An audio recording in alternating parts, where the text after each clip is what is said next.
Sige, pakilay. Ang pangalan niya ay Marisol.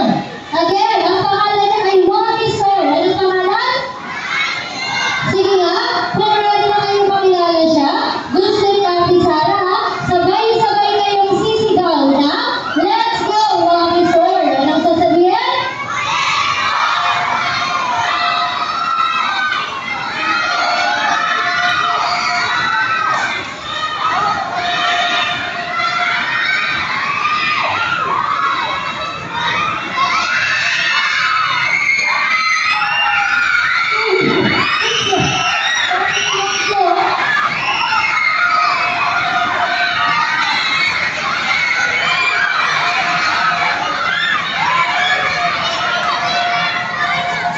Ayan.